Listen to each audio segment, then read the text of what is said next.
Hey, guess what time it is, everybody? That's right. It's union talk time. Ooh, I bet you didn't think I was going to say that. Tonight I want to talk about unions, right? Because most organizations have a union, right? For good or bad. And the same can be said with management. Every organization has management. Every organization has union, right? Now, depending on what you think when I say the word union might depend on what age bracket you fall into. If you thought of Jimmy Hoffa, then you are older than myself. But if you're thinking of unions as, okay, this is, they're in the workplace, they're there for the employees, they're there to protect them. The one thing I hear an awful lot from people is, well, unions are here to protect us from management. That is not the role. It shouldn't be the role.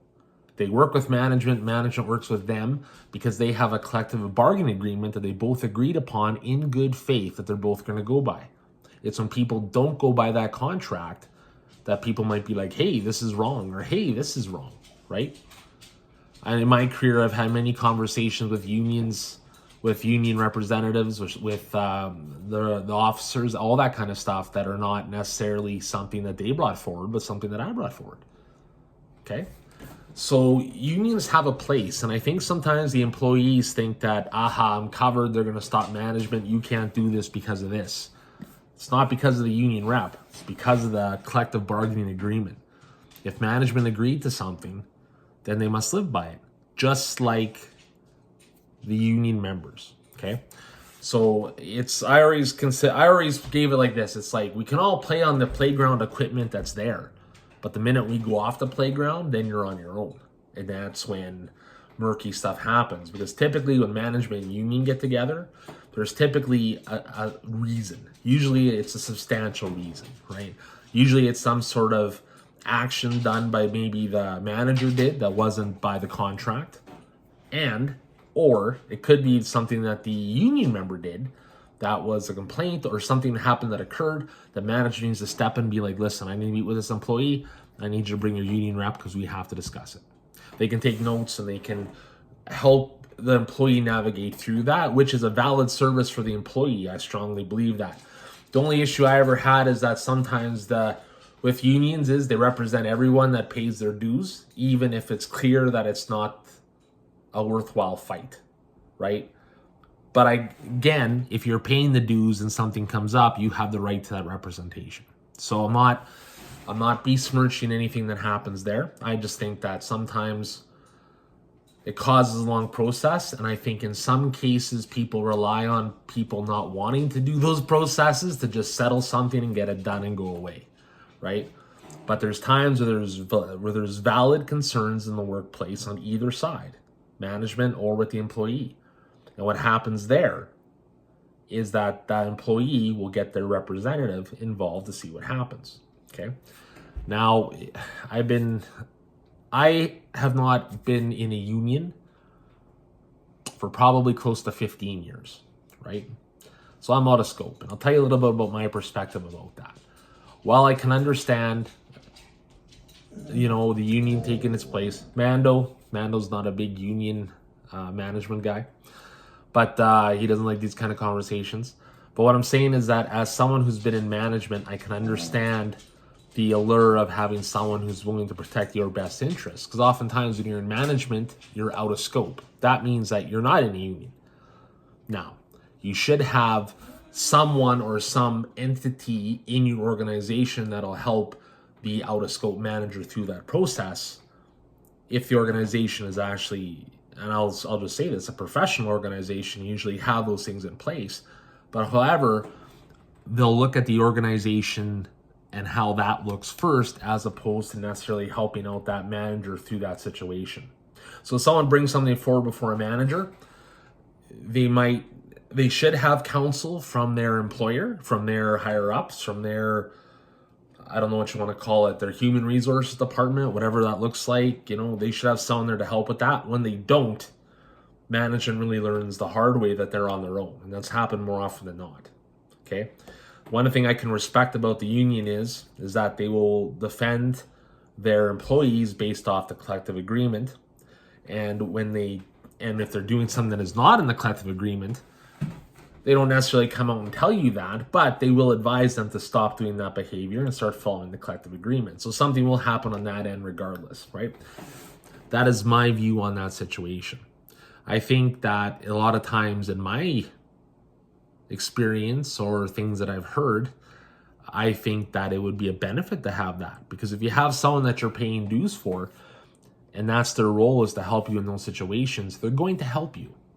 They're going to do the right thing by you because there is an infraction made, there is a complaint lodged, they need to investigate it.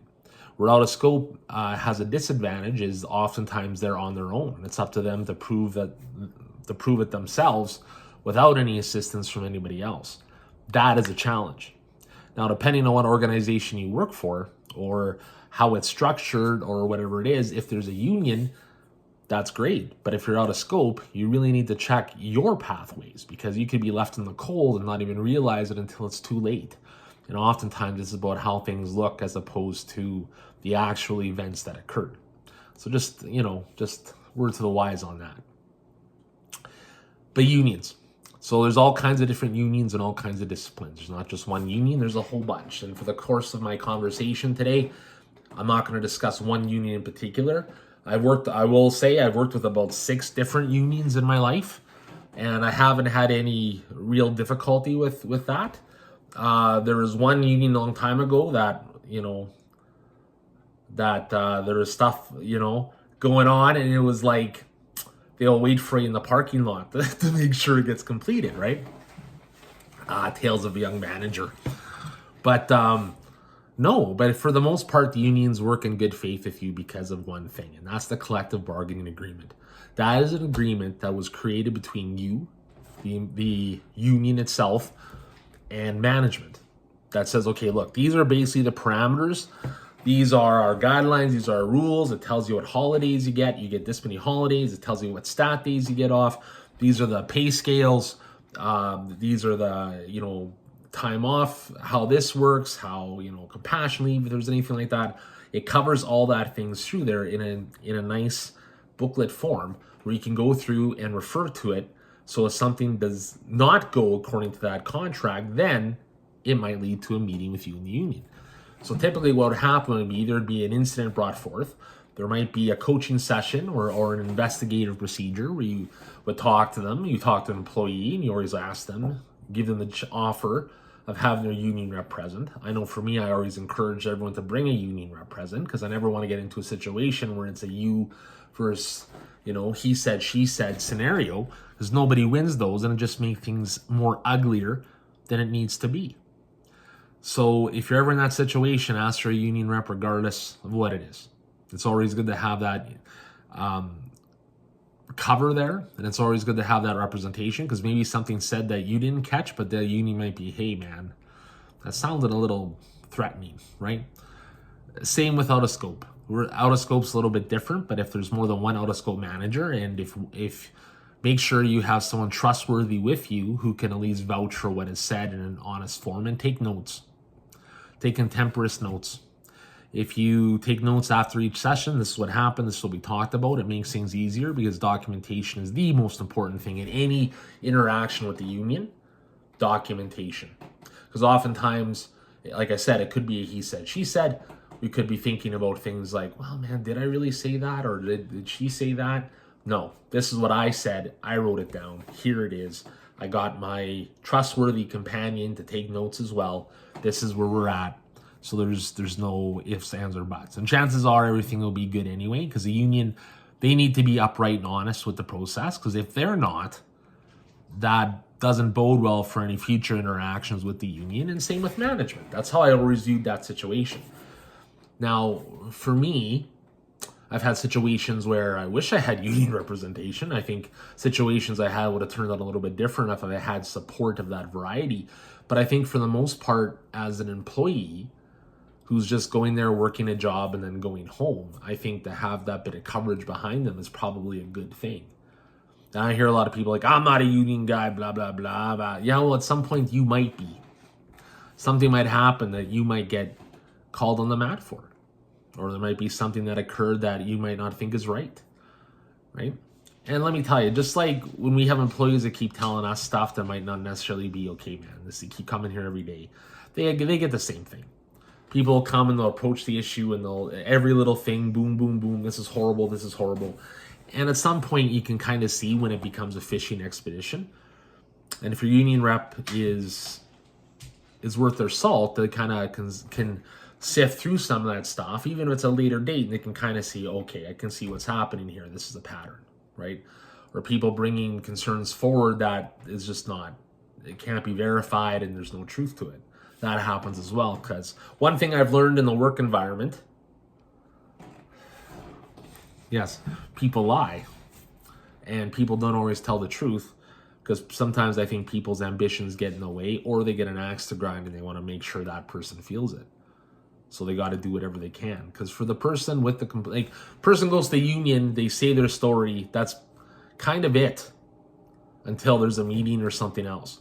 The union rep does all that work. The out-of-scope manager, on the other hand, is everything. So, I mean, they'll do, they're taking their notes, they're working on that issue, they're doing the communication, they're doing the steps, what they have to do. There's a lot more work to it than that. And sometimes that itself is the ultimate, that is the ultimate move. It's just to keep gumming up the works until eventually someone says, screw this, I'm done, or we'll give them what they want, or hope something like that happens. And if you do that as an out-of-scope manager, then you do something that's called setting a precedence, which means that if that comes up again, the union will expect you to do the same things, right? That's where the contract comes into play. You need to follow that contract, right? I may have said this earlier, but I always viewed it as it's all the playground equipment in the yard. Everyone can play on that equipment. It's when you go off that equipment and usually something happens and there's trouble. And usually if the union is involved with management, it's because something has occurred on either side that warrants further discussion and look-see, okay? And as I said, if you're out of scope, if you're in a good organization, you'll have support. If you're not in a good organization, you will not have support, and you'll find yourself really twisting in the wind. And I've seen that happen to good people before, and it's never a pleasant situation. Because a lot of times they look at the perception of the organization and who's involved, as opposed to, okay, what actually happened here? Or I find a lot of it is, well, how is this going to impact us? Not the manager. We're going to leave him on an island. But how could it impact us? We need to look at that first. And most organizations will probably do that. But if you don't protect your people, then what kind of an organization are you? Is the way I kind of look at it. But anyways, unions, you pay dues, right? You pay dues, you do all those steps, but they also do a lot of hard work on your behalf when the need arises. When situations really hit the fan, that's when they come in and be like, okay, what's going on here? This is what I'm hearing. This is what I'm saying. There's something afoot, right? And they do their investigative pieces. As management, we do ours, and then we'll meet in the middle and we'll kind of discuss that and see where that goes, right? That's how that should work. Now, a lot of times, especially if people are bringing information forward, it's just like, why can't this guy's mean or whatever, blah, blah, blah. It has to be something concrete. That's why documentation is so important.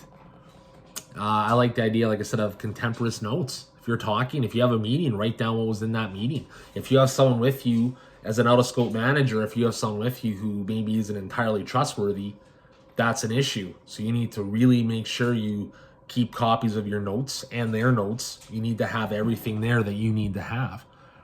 Otherwise, you're really going to be left twisting in the wind. And like I said earlier, I've seen a lot of good managers get torpedoed for lack of representation or lack of even honesty from the people that you should be able to trust to work in those situations with you, especially if you're out of scope, right?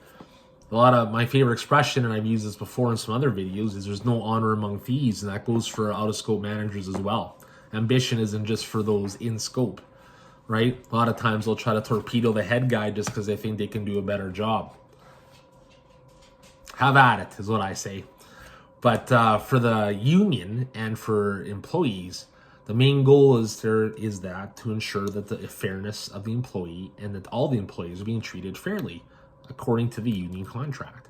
If I go to work and I'm yelling and screaming and I'm throwing stuff at people and I'm like, right, or whatever, right? They can go to the union and say, I'm being verbally abused in the workplace. And they would be right because I'd be doing those things, right? Just like if an employee came and started slapping around someone or started making threats against someone, I could call the union and say, look, I could talk to the employee and say, look, we're going to talk, get your union rep, right? Union rep comes in and said, look, this happened. I'm firing him for gross misconduct. They'll look at the contract and say, okay, this kind of jumps the steps of progressive discipline because he physically assaulted another employee, and chances are that person will be gone. Right? Like the union isn't unreasonable. The union's there to work with you, just like management shouldn't be unreasonable and they should work with the union. I always like the idea of union and management. I'm not saying we're going to go for picnics, but we should at least be friendly enough where you can pick up the phone and say, hey, listen, I'm not doing anything yet, but I got this issue. I'm going to talk to you about it because I think this is something that could be an issue if it keeps up. I'm a firm believer in that because I never like to go to the union with an employee because I like to feel like I always believe that people deserve the chance, and maybe like someone had a bad day. It might be just a matter of a coaching session or a check-in saying, hey, are you doing okay? Because things seem to be a little, you don't seem yourself. I'm just checking and making sure you're okay, right? You can do stuff like that and not have it be harassment, but it depends how you do it. If you're calling the person at midnight, hey, how are you doing? I hope you're doing okay. That's a little creepy, and you don't want to do that. Mando doesn't like creepiness, right? But you gotta do that. Mando, come here, right? You just got to use that to your advantage, right? That's it. Mando. Right? Mando doesn't like the idea of people being treated unfairly, and neither do I, especially in the workplace. You're there to work, right? I always have the firm belief that if the employees aren't getting better, that's a detriment not only to them, but to the organization itself. Because then what are you working towards? You got people that aren't changing, things get stagnant, resentment grows, issues pop up. And I've experienced stuff like that firsthand, and it's never pleasant, right? But I mean, like, I'm not going to go too long tonight, but I just want to say on maybe a closing note, if you are in scope and you get called into a meeting, bring your union rep. Management's not going to think any different. It's your right as a union member. If you're out of scope and you're working with people that maybe you can't trust on that level, do your best to find someone who can, or if you can't, even take steps like ask if it's okay if we record this meeting and take notes afterwards, right? You got to cover your ass as well in this, because even if you didn't do anything wrong, if you're defending yourself without proper backup, that's gonna not end well, because no one wants to touch it because for fear of what getting it on them. Well, what are they getting on them, right? If the employee has union representation and they got that, then management should have an equal footing on that to be like, okay, look, this situation. Because sometimes things happen or management gets singled out for things that aren't necessarily true, but they have no choice but to go through that process. And if they have to go through it alone, it's that much harder. Okay?